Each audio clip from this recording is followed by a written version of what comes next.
Hello students, आज की class में हम स्टार्ट करने वाले हैं हमारा फर्स्ट चैप्टर। ये बहुत ही इंपॉर्टेंट चैप्टर है और ये बहुत आसान हो सकता है अगर आप मेरा साथ दें तो। आपको इसके लिए कुछ बेसिक्स चाहिए होंगे। अगर आपके पास बेसिक्स नहीं है, ये नंबर सिस्टम जो आपने पढ़ा होगा, नंबर सिस्टम आपने पढ़ा होगा 9th क्लास में। तो अगर आपको नंबर सिस्टम्स के बारे में थोड़ी जानकारी कम है या आपको नहीं आता है, तो यहां मैं जो बताता चला जाऊंगा उसे आप लिखते भी जाएं और अपने मेमोरी में भी रखते जाएं, तब ये चैप्टर बहुत आसान हो जाएगा। देखिए, हम स्टार्ट करते हैं। इस चैप्टर में क्या कहा गया है, देखिए यहां पर रियल नंबर लिखा है। तो आपको सबसे पहले तो रियल नंबर के बारे में पता होगा। आप में से कई स्टूडेंट्स को पता होगा रियल नंबर क्या होता है। रियल नंबर होता है rational numbers plus irrational numbers, यानी कि रैशनल नंबर्स और इरेशनल नंबर्स को जब हम जोड़ते हैं तो बन जाता है रियल नंबर। अच्छा, रैशनल नंबर में भी दो पार्ट्स कर सकते हो आप। एक वो पार्ट्स जिसमें डेसिमल्स होते हैं, डेसिमल्स, ओके, और एक वो पार्ट जिसमें नॉन डेसिमल्स होते हैं, या नॉट डेसिमल्स भी बोल सकते हो आप इसे, नॉन डेसिमल। अब जो नॉन डेसिमल्स होते हैं उन्हें हम इंटीजर बोलते हैं, इंटीजर। तो ये सब नंबर सिस्टम के पार्ट्स हैं। ये नाम आपको थोड़ा नहीं पता होंगे तो हम इसके बारे में अभी डिस्कशन करेंगे, डिटेल में समझेंगे। तसल्ली करिए। देखिए, इंटीजर्स हिंदी में कहते हैं इसे पूर्णांक। पूर्णांक मतलब क्या? पूर्ण अंक। इंटीजर्स को हिंदी में पूर्णांक कहते हैं। इसका मतलब पूर्ण अंक, इसका मतलब पूरा अंक। मतलब कि ये नंबर्स देखिए, ये देखिए, 0 एक पूर्णांक है, सीधी सीधी संख्या है, इंटीजर बोला जाता है।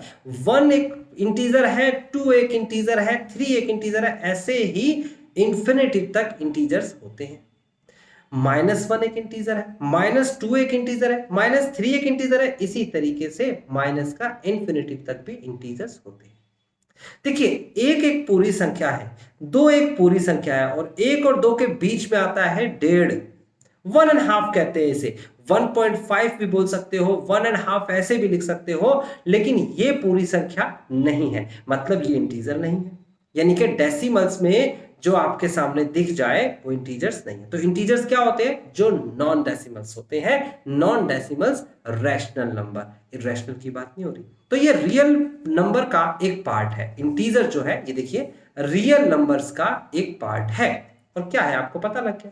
अब आप ये नहीं कहेंगे कि सर हमने 9th में नहीं पढ़ा था, ये प्लीज नहीं बोलेंगे। क्यों? क्योंकि अभी अभी मैंने आपको बता दिया है कि इंटीजर्स क्या होता है। इंटीजर्स होता है जिसमें डेसिमल्स अलाउड नहीं होते। वो पॉजिटिव में भी हो सकता है, वो नेगेटिव में भी हो सकता है। ठीक है, बात समझ में आती है। अब इसके इंट्रोडक्शन को समझते हैं और एक एक करके इसकी पूरी बात को समझते हैं कि एक्चुअली इस चैप्टर में है क्या। रियल नंबर्स तो हमने पढ़े थे, ये नंबर सिस्टम तो हमने पढ़ा था 9th क्लास में। तो इस चैप्टर में ऐसा क्या है, तो देखिए यहां पर लिखा हुआ है। वैसे तो एनसीईआरटी आपको पढ़नी चाहिए, लेकिन अगर आपने नहीं भी पढ़ी है या पढ़ के आपको उसका मतलब नहीं समझ में आया है तो मेरे साथ साथ पढ़िए, समझ में आ जाएगा। यहां पर क्या लिखा है? In class 9th you begin your exploration of the world of real numbers and encountered irrational numbers। और आपने 9th क्लास में रियल नंबर देखा, जाना, और इरेशनल नंबर से आपका इनकाउंटर हुआ। यानी आपने इरेशनल नंबर पहली बार जाना 9th क्लास में। 8th तक इरेशनल नंबर नहीं होता है। ठीक है, we continue our discussion on real numbers. और उस रियल नंबर पर जो डिस्कशन 9th में स्टार्ट हुआ था वो हम कंटिन्यू करते हैं। देखो स्टूडेंट, एक और कारण है इस चैप्टर को स्टूडेंट्स अच्छे से नहीं समझ पाते। वो कारण ये है कि ये 9th क्लास का रिमेनिंग पार्ट सिखाया जा रहा है, और ज्यादातर स्टूडेंट्स 9th क्लास का पहला चैप्टर भूल चुके होते हैं, या उन्हें इतने अच्छे से नहीं किया होता, वो लाइटली करते हैं। तो यहां मैं साथ साथ उसे भी लेके चलूंगा ताकि आपका बैकग्राउंड भी सही से हो जाए। ठीक है, तो यहां पर कहता है we begin with 2 very important properties. यानी इस चैप्टर के अंदर हम 2 बहुत इंपॉर्टेंट प्रॉपर्टीज से डील करेंगे। कहता है ऑफ पॉजिटिव इंटीजर्स। अब देखो, इंटीजर्स आपको पता लग चुका है क्या है। आपको पता लग चुका है इंटीजर्स के बारे में बोल रहा है, तो इंटीजर्स मतलब डेसिमल्स अलाउड नहीं है, और पॉजिटिव बोल रहा है तो इसका मतलब 0 1 2 3 4 and so on to infinitive, these are called positive integers. इधर जाएंगे तो called negative integers, नेगेटिव की बात नहीं कर रहे, पॉजिटिव की बात कर रहे हैं। कहता है सेक्शन 1.2 और सेक्शन 1.3 के अंदर दो इंपॉर्टेंट प्रॉपर्टीज होगी, और उसका नाम दे रखा है पहले का यूक्लिड्स डिवीजन एल्गोरिथम, दूसरे का दे रखा है फंडामेंटल थ्योरम ऑफ अर्थमेटिक। देखो यहां पर समझना होगा, फंडामेंटल थ्योरम ऑफ अर्थमेटिक के बारे में डिस्कशंस हम आगे करेंगे, आज की क्लास में नहीं करेंगे बट करेंगे जरूर। आज की क्लास में यूक्लिड्स डिवीजन एल्गोरिथम होगा और इसके बारे में ही डिस्कशन होगा। तो ये कहता है सिर्फ दो आप मेजर प्रॉपर्टीज पढ़ने वाले हो इस चैप्टर में, आपको पता चल गया इस चैप्टर में आपको करना क्या है। पहले पैराग्राफ के अंदर पहली प्रॉपर्टी के बारे में कुछ बताया है, और दूसरे पैराग्राफ के अंदर दूसरी प्रॉपर्टी के बारे में बताया। तो दूसरा पैराग्राफ हम अभी नहीं पढ़ रहे, क्योंकि पहली एक्सरसाइज करने के लिए हमें पहला पैराग्राफ चाहिए। तो पहला ग्राफ पढ़ते हैं पहला, और देखते हैं क्या लिखा है। यहां पर लिखा है Euclid's division algorithm as the name suggested has to do with divisibility of integers, यानी यूक्लिड्स डिवीजन एल्गोरिथम नाम से पता चल रहा है, नाम ही सजेस्ट कर रहा है कि इसमें डिवीजन होगा। डिवाइड करना तो आपको आता है ना स्टूडेंट्स, तो यहां पर डिवाइड करना है। Stated simply it says any positive integers a can be divided by the another positive integers b, यानी कि कोई भी एक पॉजिटिव इंटीजर दूसरे पॉजिटिव इंटीजर से डिवाइड होता है, ठीक है, in such a way that it leaves remainder r, और इस तरीके से डिवाइड होता है कि वो कोई ना कोई तो रिमाइंडर छोड़ता है, चाहे वो 0 ही क्यों ना हो। कहते हैं that is smaller than b, और वो रिमाइंडर जो होता है वो हमेशा बी से छोटा होना चाहिए। ये सारी बातें समझ नहीं आ रही होगी, अभी समझाऊंगा, वेट करिए। यहां पर कहता है many of you probably recognise this as the long division process, आप में से बहुत सारे जने इसे लॉन्ग डिवीजन प्रोसेस से रिकॉग्नाइज करते हैं, लॉन्ग डिवीजन मेथड से जानते हैं। कहता है although the result is quite easy to state and understand, और वो log division method भी easy होता है और उसी तरीके से हम यहाँ समझने वाले हैं। कहते हैं it has many applications related to the divisibility properties of integers, बहुत सारी properties होती है divisibility की integers के लिए। We touch upon few of them and use it mainly to compute the HCF of two positive integers। तो students आपको समझ में क्या आया? आपको समझ में आया कि हम यूक्लिड्स डिवीजन एल्गोरिथम के जरिए हम सीखेंगे ये है क्या, इसका सीखेंगे यूक्लिड्स डिवीजन लेमा, ओके सीखेंगे, और उसके बाद हम एक प्रॉपर्टी पर डिस्कशन करेंगे और वो है HCF निकालना, बस इतना सा काम, ठीक है। इसको जो भी लिखा हुआ है इसको अभी समझेंगे, थोड़ा ब्रेक देते हैं। इस वाले पार्ट को अभी हम नहीं समझ रहे, इसको हम समझेंगे नेक्स्ट एक्सरसाइज से पहले कि क्या बोला गया था। फिलहाल इसको नहीं समझ रहे, हम आगे बढ़ जाते हैं। आगे यूक्लिड्स डिवीजन लेमा दे रखा है, the most important word lemma. Student समझते नहीं है लेमा क्या, कोई बात नहीं, इसको हम आगे देखेंगे कि लेमा का मतलब क्या। ऊपर तो एल्गोरिथम दे रखा था, यहाँ पर लेमा क्यों लिखा, उससे भी पहले सबसे पहले हम देखते हैं इसने दिया क्या है, एनसीईआरटी में क्या समझाने की कोशिश कर रहा है, इसको डिस्कस करते हैं। Consider the following folk puzzles, एक लोक कहावत पजल्स है, ये पजल्स है ना, ये पजल्स आपको दे रखी है, फोक पजल्स कहते हैं, और यहाँ पर स्टार का मतलब कि इसे थोड़ा मॉडिफाई किया है इंडियन स्टाइल के हिसाब से, ठीक है। क्या पजल्स है, कहता है अ ट्रेडर, एक ट्रेडर है, ट्रेडर को कहते हैं व्यापारी, was moving along a road selling eggs, वो रोड पर घूम रहा है एग्स को बेचने के लिए। देखो ये रहा वो ट्रेडर, इसके पास बहुत सारे अंडे हैं बास्केट्स में, और वो अंडे को बेचने के लिए रोड पे चल रहा है, ये रोड है चल रहा है। अभी यहां पर हुआ क्या, यहां पर इसका एनकाउंटर हुआ द, कहता है आइडलर, आइडलर क्या होता है, जो खाली होता है, खाली बैठा हुआ बंदा है ना, वेला, जो वेला बंदा है उसे आइडलर बोल रहे हैं। कहता है the idler who did not have much work to do, ऐसा व्यक्ति जिसके पास काम करने के लिए कुछ नहीं है, वो वेला है, वो ये रहा, ठीक है ना, कुछ काम करने के लिए नहीं। कहता है start to get the trader into a wordy duel, देखो उसने क्या किया, ये है वो व्यक्ति जिसको बोला है आइडलर, ठीक है ना, और ये है वो जिसे बोला है ट्रेडर, ट्रेडर। अब ट्रेडर जो है ये अपना अंडे बेच रहा था, इसका तो मेन काम था, देखो ये रहा अंडे बेच रहा है। अब ये जो आइडलर है, जो वेला बैठा है, इसको काम करने के लिए कुछ भी नहीं है, ये इसके साथ क्या करता है, मुंह जवानी बहस करने लग गया। मुंह जवानी बहस को कहते हैं वर्डी ड्यूल, यानी कि ये सिर्फ ऐसे ही बातों बातों में जो लड़ाई करते हैं उस टाइप की लड़ाई करने लग गया। कहते हैं this grew into a fight, और ये बहस इतनी बढ़ गई कि एक दूसरे पर इन्होंने डिशुम डिशुम भी करना शुरू कर दिया। ओके, कहता है ही pulled the basket with eggs and dashed it into the floor, और ये व्यक्ति जो है इसने क्या किया, एक बास्केट को उठाया और जमीन पर देके मार दिया। ओके, द एग्स ब्रोक, आपको समझ में आया, वो अंडे जो है वो टूट गए। The trader requested the panchayat, देखो यहां पर मैंने कहा ना कुछ चेंज किया है, पंचायत से जाके उन्होंने रिक्वेस्ट किया। पंचायत जानते हो ना क्या होता है, गांव में होता है जो फैसला करते हैं, वो रिक्वेस्ट करने गया पंचायत से to ask the idler to pay for the broken eggs, इसलिए कि जो ब्रोकन एग्स थे उसके लिए वो पे करे, उसने उसका नुकसान कर दिया है। कहते हैं पंचायत आस्क्ड द ट्रेडर, और पंचायत ने ट्रेडर से पूछा how many eggs were broken, कितने एग्स जो थे वो ब्रोक हो गए। तो अब यहां पर समझना, यहां मैथ्स है, ये तो आपको एक स्टोरी मिली और वो स्टोरी आपको इंटरेस्टिंग भी लग रही होगी, ठीक है ना, लेकिन मैथ्स यहां से स्टार्ट होती है। He gave the following response, he मतलब ट्रेडर ने बताया पंचायत को कि कितने अंडे फूटे थे, उसके उस बैग में कितने अंडे थे उस बास्केट में। कहता है इट काउंटेड इन पेयर, अगर उसे पेयर पेयर करके काउंट करेंगे वन विल रिमेन, यानी कि एक फिर भी रह जाएगा। यानी कि अगर अंडे को हम ऐसे काउंट करें, एक ये पेयर है, एक दूसरा पेयर है, एक तीसरा पेयर है, एक चौथा पेयर है, तो ऐसे काउंट करते हुए चले जाए तो एक अंडा रह जाएगा। और अगर उसे काउंट का थ्रीज में, यानी कि 1 2 3, ये एक हो गया, 1 2 3 1 2 3 1 2 3 ऐसे करते चले गए, तो ऐसे काउंट करने पे 2 विल रिमेन, यानी कि 2 अंडे रह जाएंगे। अगर उसे काउंट किया 4 में, यानी कि 1 2 3 4 1 2 3 4 1 2 3 4, तो फिर उसके बाद कितने रह जाएंगे, 3 विल रिमेन, 1 2 3।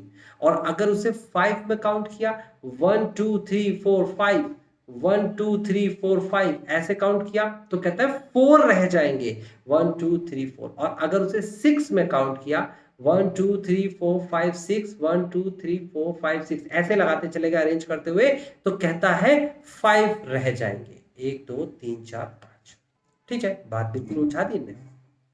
आगे आपसे कहता है अगर हमने इसे 7 में काउंट किया नथिंग विल रिमेन, यानी कि 1 2 3 4 5 6 7 1 2 3 4 5 6 7 1 2 3 4 5 6 7 ऐसे काउंट किया तो कुछ भी नहीं बचेगा, पूरा पूरा 1 2 3 4 5 6 7 हो जाएगा। ठीक है, यानी कि अब पंचायत को सोचना, देखो भाई कि उसके उस बास्केट में कितने अंडे थे।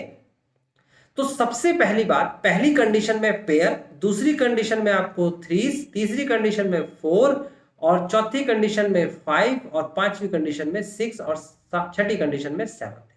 आप छठी कंडीशन जब देखेंगे तो इसका मतलब अगर वो अंडे की जो भी संख्या होगी, नंबर्स जो भी नंबर्स होंगे उसके, वो 7 से पूरा पूरा डिवाइड हो रहा होगा, 7 से पूरा पूरा डिवाइड हो रहा होगा। ये 5 4 6 नंबर्स नहीं है, ध्यान रखना, यहाँ पेयर की बात कर रहा हूं तो पेयर 2 2 के पेयर, 3 3 के पेयर, 4 4 के पेयर, 5 5 के पेयर, 6 6 के पेयर, 7 7 के पेयर, और 7 7 के अगर पेयर हैं तो वो पूरी पूरी डिवाइड करें, क्योंकि कोई रिमाइंडर नहीं बचा, कोई अंडा शेष नहीं बचा।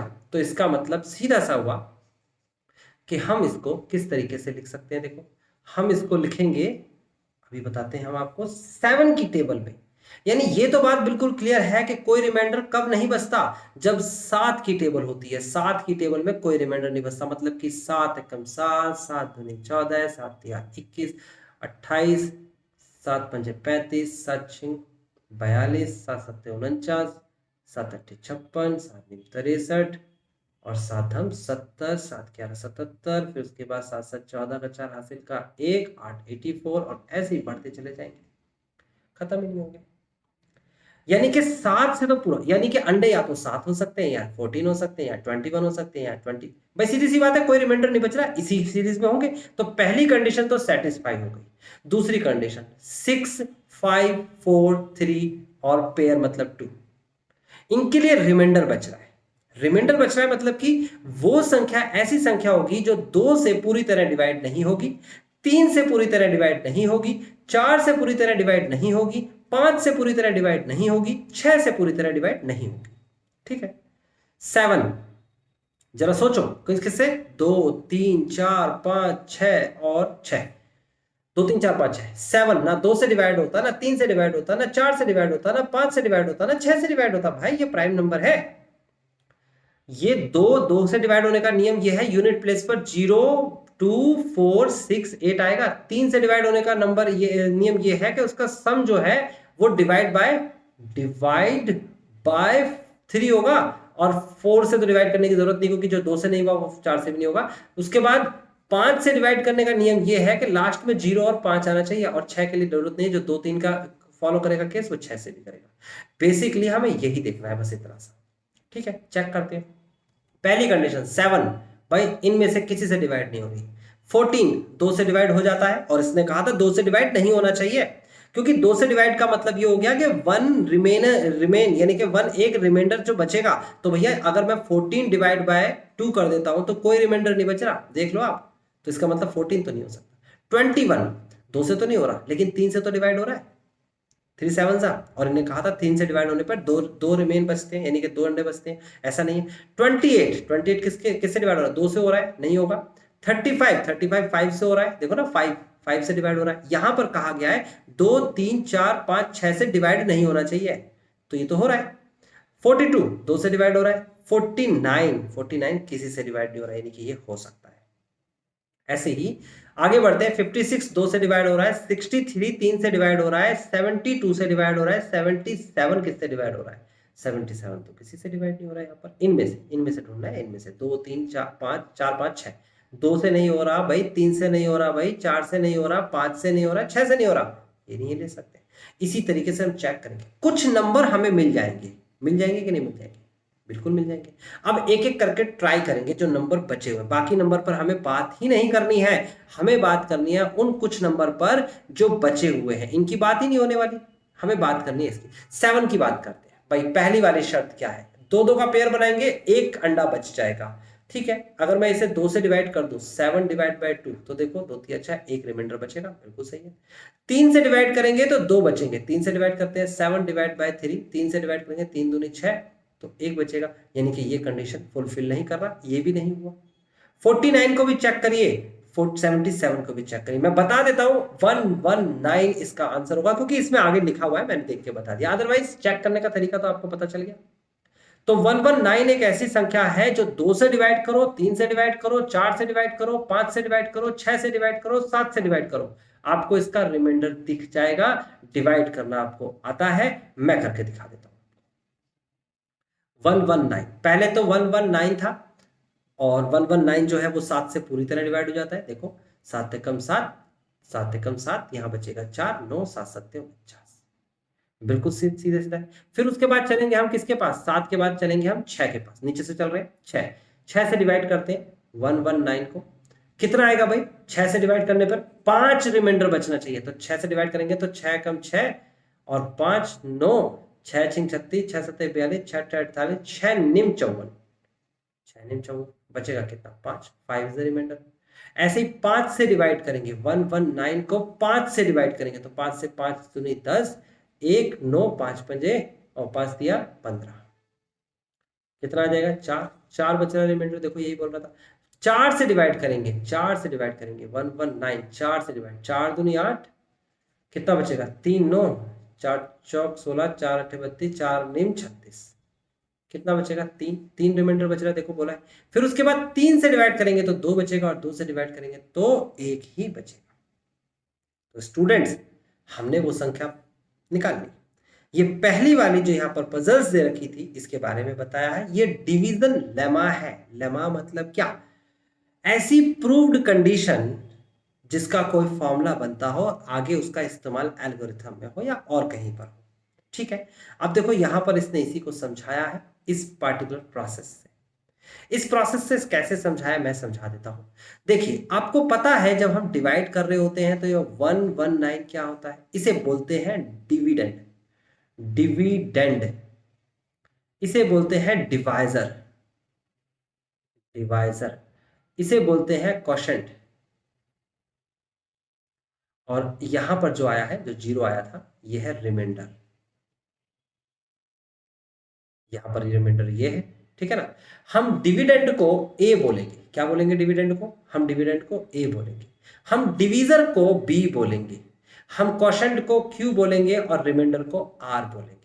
तो कंडीशन क्या हुई, 119 बराबर, ये वाला 119 बराबर क्या दे रखा है आपको, 7 इंटू 17, 7 इंटू 17 प्लस का ये रिमाइंडर कितना है 0।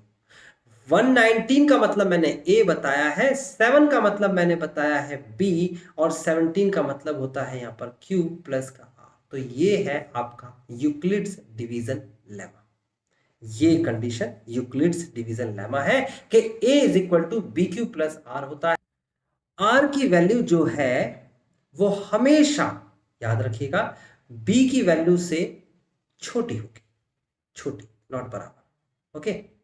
और हमेशा r की वैल्यू बड़ी होगी 0 से, या फिर 0 के बराबर भी हो सकती है। यानी r का मतलब रिमाइंडर, देखो यहां पर 0 है, 0, और b कौन है यहां पर 7, तो r यानी कि 0 छोटा है 7 से और 0 के बराबर है, बराबर है। यहां पर देखो r क्या है 5, ये r जो है ये छोटा है, किससे छोटा है, इस 6 से, और किसके बड़ा है, ये किससे बड़ा है भाई, यहां पर किससे बड़ा होना चाहिए, 0 से बड़ा है। ऐसे यहां पर r कितना दे रखा है, ये देखो r 4 दे रखा है, छोटा है, किससे छोटा है, 5 से छोटा है, और किससे बड़ा है, 0 से बड़ा है। यहां पर r कितना दे रखा है 3, किससे छोटा है, 4 से, और किससे बड़ा है, 0 से। तो ये कंडीशंस आपको बताई गई है, इसको लिखने का तरीका बताया गया है, आपके सामने है, और अलग अलग तरीके से इन्होंने समझाया है क्या क्या चीज है, आप पढ़ सकते हैं, बहुत आसान है। हम बढ़ जाते हैं आगे। यहां पर कहता है getting back the puzzles, do you have any idea how you will solve it. आपको बता दिया कैसे सॉल्व करना है। Yes, you must look at the multiple of 7। Multiple of 7 आपने देखी थी, और ट्रायल मेथड से आपको से सॉल्व करना है। ट्रायल एंड एरर मेथड कहते हैं। ट्रायल एंड एरर बताया ना मैंने, एक एक करके वैल्यूज रखनी होती है, ठीक है। अब आगे बढ़ जाते हैं, अगला ये वाला पार्ट देखिए। ये पेज नंबर कौन सा है, 3rd पार्ट। क्या दे रखा है आपको, ये वाला, यहां से पैराग्राफ देखिए। In order to get a feel for what Euclid's division lemma is, consider the following pairs of integers. देखो यूक्लिड्स डिवीजन लेमा के बारे में अगर जानना है तो इसको देख लो। चलो ये देखते हैं क्या लिखा है। ये लिखा है a बराबर 17 और b बराबर 6। आपको a अपॉन b निकालने की बात कर रहा है, तो इसका मतलब a अपॉन b का मतलब 17 अपॉन 6। तो आप 17 अपॉन 6 निकालिए, जनरली जैसे निकालते हैं। 6 बाहर लिखेंगे, 17 अंदर लिखेंगे, डिवाइड करेंगे तो कितना आ जाएगा, 6 तिया 18, 6 दूनी 12, और यहाँ आ जाएगा 5। तो आपको मैंने अभी अभी बताया था, ये कौन है भाई, ये है आपके पास डिविडेंड, डिविडेंड। ये कौन है भाई, ये है आपके पास डिवाइजर, डिवाइजर। देन ये 2 क्या कहलाएगा, ये कहलाएगा क्वोशंट, क्वोशंट। और ये 5 जो है ये क्या कहलाएगा, ये रिमाइंडर। नाम सबके रख दिए गए। हम इसका नाम क्या बताया मैंने, क्या रखेंगे, देखो ये डिविडेंड जो है इसको तो ए बोल दिया गया है, डिवीजर को बी बोल दिया गया है, क्वोशंट को क्यू बोल दिया गया, रिमाइंडर को आर बोल दिया गया है। सिंपल है यहां तक, ठीक है, बात क्लियर। आगे बढ़ जाते हैं। तो आगे कहानी ये है, आप लिखेंगे यूक्लिड्स डिवीजन लेमा जो है, यूक्लिड्स डिवीजन लेमा बताया जाएगा। लेमा में और एल्गोरिथम में क्या फर्क होता है, अब अभी लेमा पढ़ें। ये है आपके पास a बराबर बी क्यू प्लस आर। आप गौर से देख सकते हो, तो आपके सामने है 17 बराबर क्या हो जाएगा, b की वैल्यू 6 और q की वैल्यू है आपके सामने 2 प्लस का r की वैल्यू 5। आप देखेंगे 6 दूनी 12 और 5 17, इसके बराबर ये है। तो इसी को इसने लिख के दिखाया है, 5 और 12 को लिख के दिखा रहा है। a की वैल्यू 5 और b की वैल्यू 12। तो आप क्या करेंगे, a की वैल्यू 5 है, b की वैल्यू 12 है, आप डिवाइड करेंगे इसे भी 5 और 12 को। कैसे, 5 को लिखेंगे आप अंदर और 12 को लिखेंगे आप बाहर, क्योंकि ये कह रहा है 5/12, ठीक है। तो आप सॉल्व करेंगे, 12 की टेबल पढ़ेंगे जिसमें कि 5 आता हो, ऐसी तो कोई टेबल ही नहीं होती, या 5 से छोटा आता हो, हाँ ऐसी टेबल होती है। 12 zeros are 0, याद रखना। टेबल 1 से शुरू नहीं होती, टेबल 1 से शुरू नहीं होती है, उससे पहले भी हो सकती है। यानी कि अगर मैं कहता हूं 2 1s are 2, 2 2s are 4, 2 3s are 6 and so on to 2 10s are 20, तो ये तो सिर्फ बच्चों को याद कराने के लिए सिखाया जाता है, वरना तो 2 0 0 भी होता है, 2 11 22 भी होता है, 2 12 24 भी होता है और बढ़ता चला जाता है इन्फिनिटी तक। तो टेबल यहाँ भी हो सकती है। ऐसे ही मैंने कहा आपको लाना क्या होता है डिवाइड करते वक्त, 5 या 5 से छोटी संख्या, तो 12 का ऐसा पहाड़ा पढ़िए तो वो है 12 0 0 और रिमाइंडर बचा 5। तो इसको देखेंगे तो इसमें ए कौन है, मैं आपको बता देता हूं। ए है 5, बी कौन है, बी है 12, क्यू कौन है, क्यू है 0 और आर कौन है, रिमाइंडर, रिमाइंडर है 5। तो आपको बताया इस लेमा के अंदर रखने की कोशिश करिए। ए की जगह पर 5 लिखिए, बी की जगह पर आपको लिखना है 12 और क्यू की जगह पर 0 और रिमाइंडर 5। आपका इक्वली आएगा 12 गुना 0 0 होता है प्लस 5 होता है। सही है, कंडीशन सेटिस्फाई। अच्छा दूसरी कंडीशन और सेटिस्फाई करते हैं कि आर जो है हमेशा छोटा होता है बी से और हमेशा 0 से बड़ा होता है या 0 के बराबर भी हो सकता है। चेक करते हैं। आर की वैल्यू यहाँ पर क्या थी, 5 थी। 5 छोटा है, किससे छोटा है भाई, आर किससे छोटा होना चाहिए, बी से। बी कौन है भाई, 6। क्या 6 से छोटा है, हाँ, और किससे बड़ा है, 0 से बड़ा है। यहाँ पर भी देखिए आर की वैल्यू क्या है, 5 है ना। ये छोटा होना चाहिए इससे, बी से, यानी कि 12 से, और किससे बड़ा होना चाहिए या बराबर, 0 से बड़ा है। ठीक है, कंडीशन सेटिस्फाइड। ऐसे ये भी चेक करेंगे और इसको लिख के दिखा देंगे। तो यूक्लिड्स डिवीजन लेमा आपको समझ में आया। यूक्लिड्स डिवीजन लेमा जो है वो इंटीजर पर वर्क करता है, नेगेटिव पर वर्क नहीं करता है, डेसिमल्स पर वर्क नहीं करता है। और ये कंडीशन बताता है a is equal to b q plus r. Q मतलब क्वोशिएंट, आर मतलब रिमाइंडर, बी मतलब डिवीजर और a मतलब कि डिविडेंड। ठीक है, और ये कंडीशन सेटिस्फाई होनी चाहिए। आर क्या होता है, बिटवीन 0 एंड बी। आगे आपसे क्या कहता है, कहता है नोट क्यू और आर कैन ऑल्सो बी 0, ये 0 भी हो सकते हैं। ठीक है, why don't you now try find integer qr for the following pair of positive integers a b। आप इसको भी निकालें, तो निकालने के बाद आपको पता चल जाएगा।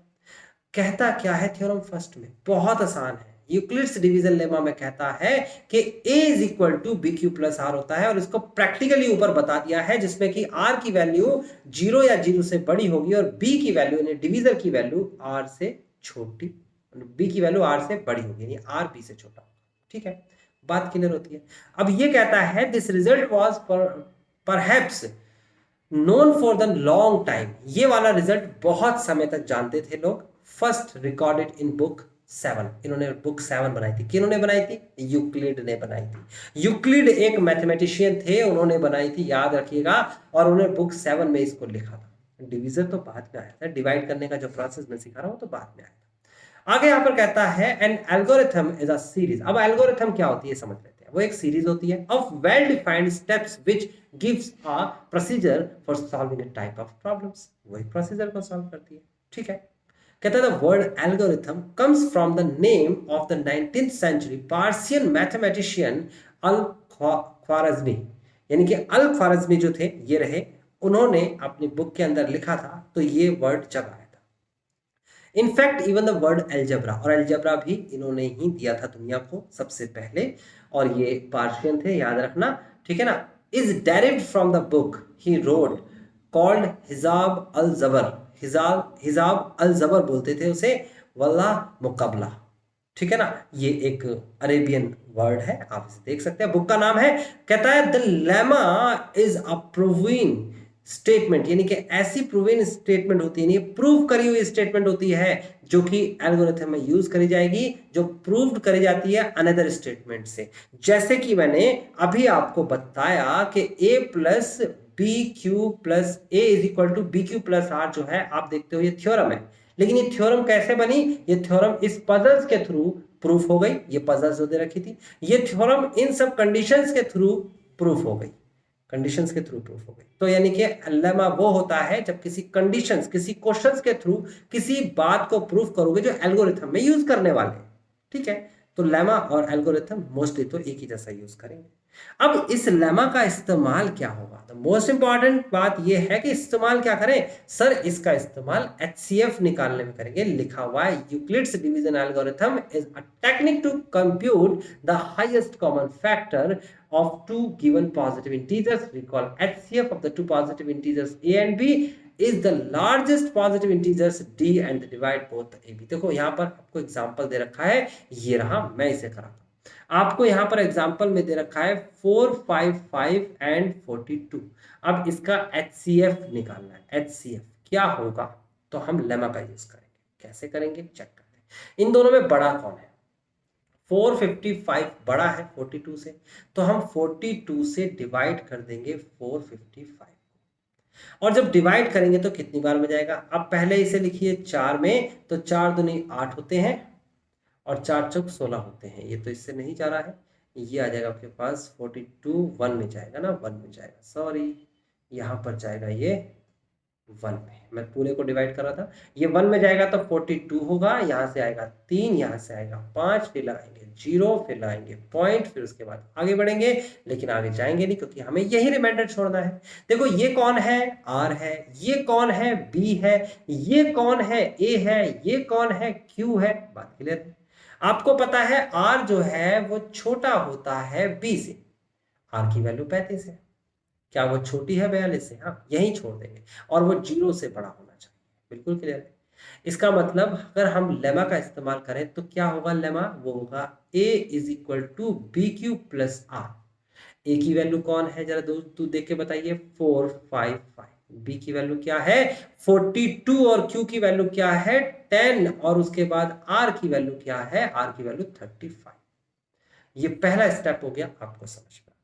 HCF कब निकलेगा? जब रिमाइंडर 0 हो जाएगा। अभी रिमाइंडर कितना है? 35 है। अब देखो जो 42 है ना, जो B था ना, वो B बन जाएगा A। क्या बन जाएगा? A। और जो R था ना, R बन जाएगा B। यानी कि जो डिवीजर है वो डिविडेंड बन जाएगा और जो रिमाइंडर है वो डिवीजर बन जाएगा। मैं फिर से रिपीट करता हूं, B बन जाएगा A, R बन जाएगा B। यानी कि ये संख्या जो है आपके सामने, ये B थी, क्या थी? देखो B, ये A बन जाएगा नए स्टेप में, और ये R जो था ये B बन जाएगा नए स्टेप में। बिल्कुल क्लियर है? बात भी क्लियर समझ में आती है? अब फिर से रिपीट करते हैं, तो इसमें बड़ी संख्या कौन सी है? 42 बड़ा है 35 से, 35 बाहर लिखेंगे और 42 अंदर लिखेंगे और सॉल्व करेंगे तो कितना आ जाएगा? 35 1 35 आ जाएगा 7। यहां पर भी सेम वही काम करेंगे। आप देखेंगे तो ये A है, ये आपके सामने B है, ये आपके सामने क्वोशिएंट है, यहां पर आपको रिमाइंडर दे रखा है और रिमाइंडर जो है वो छोटा है B से। देखो 7 छोटा होता है 35 से और बड़ा होता है 0 से। ठीक है? रूल ये है कि A is equal to b q plus का R। बिल्कुल क्लियर है यहां तक? अब A की वैल्यू क्या दे रखी है भाई? ये 42 दे रखी है। B की वैल्यू क्या दे रखी है भाई? B की वैल्यू 35 दे रखी है। Q की वैल्यू 1 है, R की वैल्यू दे रखी है 7। ठीक है? अब जो B था, ये B जो है, ये B, ये बन जाएगा आगे जाके A। यानी कि जो डिवीजर था, डिवाइजर, वो डिविडेंड बन जाएगा 35 और जो रिमाइंडर था वो बन जाएगा B। अब इसको भी सॉल्व करेंगे, तो सॉल्व करेंगे तो कितना आ जाएगा? 7 बाहर आ जाएगा क्योंकि 35 बड़ा है 7 से। 7 बाहर आएगा, 35 अंदर आएगा और ये आ जाएगा 5 से 35 0। यहाँ पर A की वैल्यू क्या है भाई? ये A is equal to b q plus r. A की वैल्यू है 35, B की वैल्यू है 7, Q की वैल्यू है 5 और R की वैल्यू है 0। जहां 0 आ जाए तो जो उसे डिवाइड कर रहा है, डिवीजर, यही है आपका HCF 7। देख सकते हैं इन्होंने भी इसी स्टेप को फॉलो किया है, पर थोड़ा शॉर्टकट किया है। इसी को मैं डिटेल करा रहा हूं। इन्होंने पहले ये लिखा फिर ये लिखा। अब लिखा कैसे है वो आपको बता दिया गया है, बहुत सिंपल है, पहले भी आपने किया था, बस अब इस एक नाम से इसे कर रहे हो, Euclid's division lemma. Euclid's division lemma से हमने क्या निकाला? HCF निकाला और यहाँ पर लिखा हुआ है नोटिस दैट द रिमाइंडर, हाँ, notice that the remainder has become 0 and we cannot proceed any further claim. We claim the HCF of this is 7. 7 इसका HCF। तो स्टूडेंट समझ में आ गया ये स्टेप कैसे लिखा है? ठीक है, इसको स्टेप बाय स्टेप इन्होंने बताया है, मैंने आपको करा दिया। एग्जाम्पल फर्स्ट पे चलते हैं। आज की क्लास में हम सिर्फ एग्जाम्पल्स करने वाले हैं, एक्सरसाइज आपको करने के लिए दी जाएगी और नेक्स्ट क्लास में जो आपने किए हैं और जो आप नहीं कर पाए वो सारे क्वेश्चंस लेकर हम एक्सरसाइज करेंगे। पहली एक्सरसाइज 10th क्लास की 1.1। ओके, देखिए सबसे पहले हम पहला एग्जाम्पल देखेंगे। क्या कहता है?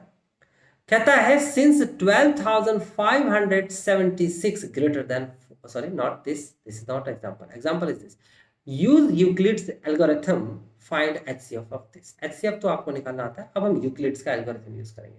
देखो इन दोनों में बड़ा कौन है? इन दोनों में बड़ा है एग्जांपल फर्स्ट में 12,576 बड़ा है 4052 से।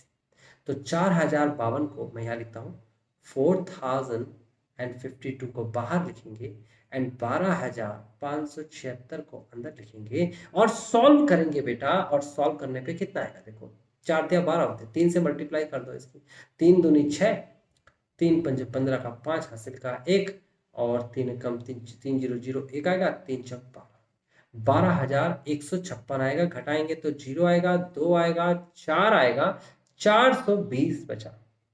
कौन क्या क्या है देख लेते हैं। ये तो है आपका ए, ये है आपका बी, ये है क्यू और ये है आर।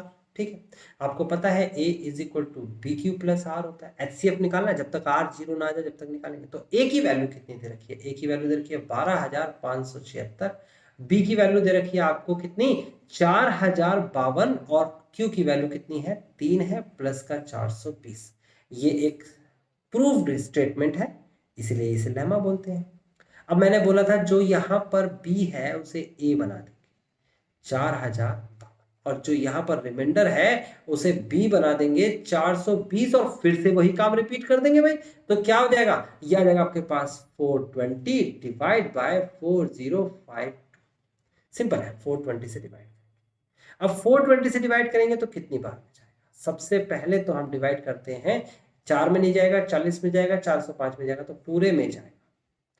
तो 420 से डिवाइड करने के बाद कितना आंसर आएगा, अब इसको चेक करना होगा। और मैं यहाँ पर बता देता हूँ 9 से डिवाइड इन्होंने किया है, तो मैं भी मेहनत ना करके 9 से डिवाइड कर देता हूँ। आप तो मेहनत करेंगे, आप स्टूडेंट है। 9 0 का 0, 9 दूनी 18 का 88 का 1, 1 आ गया, 9 चौक 36, सॉरी 9 0 का 0, 9 दूनी 18 का 88 का 1 और 9 चौक 36 और 1 37, सॉरी।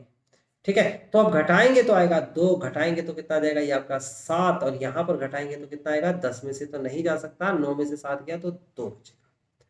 ये आपका आया 272। ये देखिए आ गया।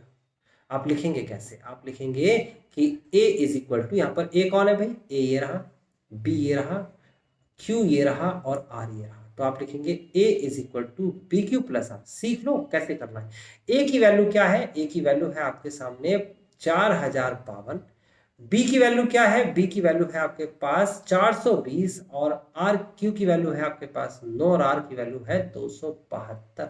सेटिस्फाई कर लो। जो यहाँ बी है अगले वाले स्टेप में ए बन जाएगा और जो यहाँ आर है अगले वाले स्टेप का बी बन जाएगा। बात क्लियर है। अब आगे बढ़ जाते हैं हम। 200 बड़ी संख्या कौन सी है, 420 में से और 272 में से बड़ी है 420। तो 272 बाहर आएगा, 420 अंदर आएगा और डिवाइड करेंगे तो एक बार में जाएगा 272, घटाएंगे 8 आएगा और यहाँ पर घटाएंगे तो 11 में से आएगा गया तो कितना बचा 4 बचेगा और यहाँ 1 आएगा। ये आपके सामने आर है, ये आपके सामने बी है, ये आपके सामने ए है और ये आपके सामने क्यू है। तो आपको बता दिया गया है a is equal to b q plus r. तो a की वैल्यू आपके सामने है 420 बराबर b की वैल्यू 272 गुणा में q की वैल्यू 1 प्लस का 148। जो यहां पर b था वो a बनेगा, सीखते जाओ, 2 7 और 2 और जो यहां पर r था वो b बनेगा 148। फिर डिवाइड करेंगे तो अब बड़ा कौन है, 272 में बड़ा है और 148 में 272। 148 बाहर लिखेंगे, 272 अंदर लिखेंगे। तो ये सॉल्व करने की कोशिश करेंगे तो आपका एक बार में जाएगा, एक और 2 बार में जाएगा तो कितना हो जाएगा 150 तो नहीं, ठीक है। तो ये एक बार में जाएगा तो कितना हो जाएगा, एक बार में जाएगा तो 8 4 1 सॉल्व करेंगे तो कितना जाएगा 8 4 12 और यहाँ पर सॉल्व करेंगे 6 में से 4 गया 2, यहाँ पर सॉल्व करेंगे तो 1। तो फिलहाल ए की वैल्यू कौन है भाई, ए ये है, बी कौन है, Q कौन है और R कौन है। ठीक है, A is equal to b q plus r. A की वैल्यू आपको दे रखी है 272, B की वैल्यू दे रखी है 148, Q की वैल्यू 1 और प्लस 124। जो यहाँ पर A था B था, A बन जाएगा 148। जो यहाँ पर R था B बन जाएगा 124। सॉल्व करेंगे तो कितना आ जाएगा 124 डिवाइड बाय 148, 1 टाइम्स जाएगा 124 आ जाएगा आपके पास 4 और 2। अब की बार क्या है भाई, A की वैल्यू कौन है भाई, A की वैल्यू ये है, B की वैल्यू ये है, Q की वैल्यू ये है, R की वैल्यू ये है। तो आपको रूल क्या पता है, a is equal to b q plus r, division algorithm, ठीक है ना, Euclid's division algorithm. a is equal to लिखा हुआ है यहाँ पर, इज इक्वल टू कर दीजिए।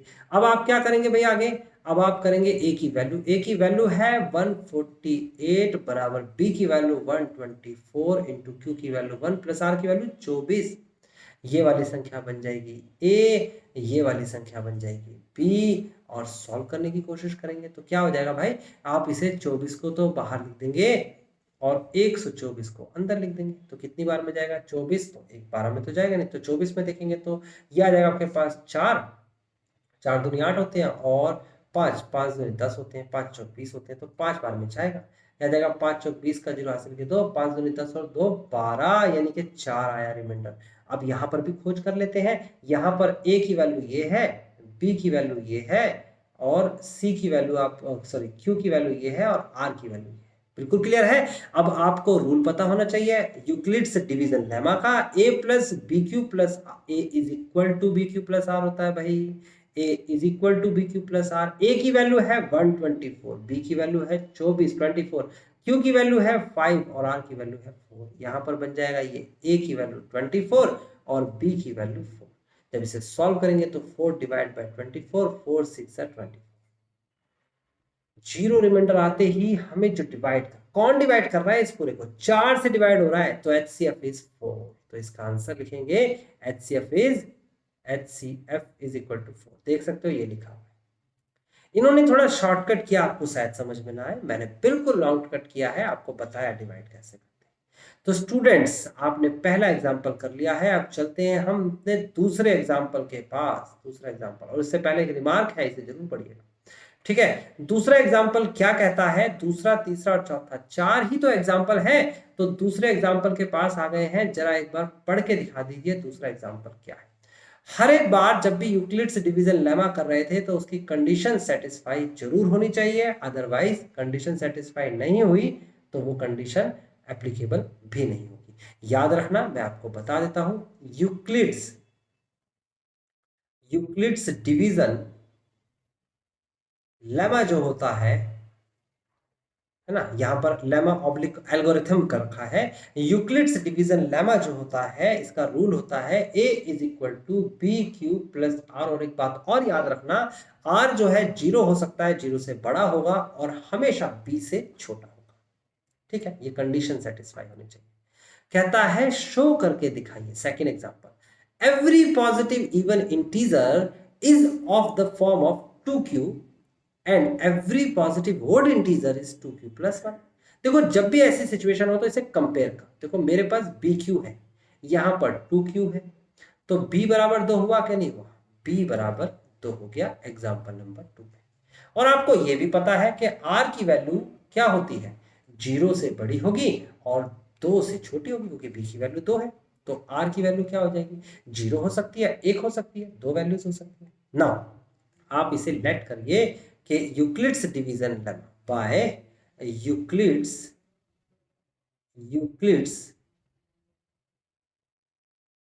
Division lemma a is equal to b q plus r होता है, और r की वैल्यू या तो 0 हो सकती है या 1 हो सकती है, यानी कि a is equal to b q, b की जगह पर कितनी वैल्यू दे रखी है, b की वैल्यू 2 है, तो आपका यूक्लिड्स डिवीजन के अकॉर्डिंग हम लिखेंगे a is equal to 2q plus 0, या फिर a is equal to 2q plus 1। देखो बिल्कुल क्लियर है, यूक्लिड्स डिवीजन लेमा कहता है। मैंने ये 2 कहां से लिया, क्वेश्चन में हमें रेफर मिला कि 2q, तो मेरे को डिवाइजर जिसे कहते हैं, मुझे यहां डिवाइजर मिल गया। बस आपको डिवाइजर मिल जाना चाहिए, डिवाइजर, तो आप ये निकाल लेंगे कि r क्या क्या हो सकता है। r और डिवाइजर मिल गया, b और r मिल गया, तो ऐसे आप लिख दीजिए, a q का आपको नहीं पता, ठीक है। आपको पता है 0 के साथ किसी को भी जोड़ेंगे तो बात वही रहती है। अच्छा, आपको एक बात और पता होनी चाहिए, और वो बात ये कि अगर इवन नंबर किसी को डिक्लेयर करना है, किसी नंबर को हमें डिक्लेयर करना है कि वो इवन है, तो उसके लिए हमें क्या करना पड़ता है। देखो, अगर हमें किसी भी नंबर को, एनी नंबर को डिक्लेयर करना है कि वो इवन है, तो उस नंबर के साथ हम अगर 2 की मल्टीप्लाई करा दें तो वो इवन होता है। अब देख लेते हैं, देखो अगर 2 के साथ हम मल्टीप्लाई करा दें ओड नंबर की तो भी इवन आएगा, और अगर 2 के साथ मल्टीप्लाई करा दे इवन नंबर की तो भी वो इवन ही आएगा। चेक कर लेते हैं। 2 के साथ 3 की मल्टीप्लाई कराई, 3 एक ओड नंबर है, यही लिख देते हैं 2 मल्टीप्लाई बाई 3, आंसर आएगा 6, 6 एक इवन है। 2 के साथ 4 की मल्टीप्लाई कराई, 4 एक ओड नंबर है, और इवन नंबर, सॉरी 3 एक ओड नंबर था, 4 एक इवन नंबर है, तो 4 दूनी 8 होते हैं और ये एक इवन नंबर आ गया। तो आपको पता लगा 2 के साथ किसी भी संख्या की मल्टीप्लाई कराओगे एनी नंबर कॉल्ड इवन। तो देखो यार 2 के साथ q की मल्टीप्लाई हो रही है, अगर 2 के साथ कोई भी q की वैल्यू कोई भी होगी, आंसर तो इवन ही आएगा ना। सोचिए, दिमाग लगाइए। देखिए लिखेंगे q is, if q is any integer, positive integer, positive integer, then 2q is always even। Answer आ चुका है। ऐसे इसके केस में लिखेंगे if 2q is even then 2q plus 1 is always odd। अब देखो ना, किसी भी इवन नंबर के साथ एक जोड़ दो, आंसर तो ओड नंबर ही आएगा। किसी भी इवन नंबर के साथ क्या कर दो, एक जोड़ दो, आंसर तो ओड ही आएगा। और यही चीज प्रूफ करने के लिए कह रहा था। हमने यहां से शुरू किया क्वेश्चन और यहां पर हमने इसे प्रूफ करके दे दिया। कोई ऐसी खास स्टेटमेंट नहीं लिखनी है, बच्चे कंफ्यूज ना हो, जितना मैंने लिखा है इस पर पूरे नंबर मिलेंगे। तो इसका मतलब दूसरा एग्जाम्पल हो गया। अब तीसरा एक बार ट्राई करके दिखाएंगे, इतने मैं रब कर देता हूं उसे।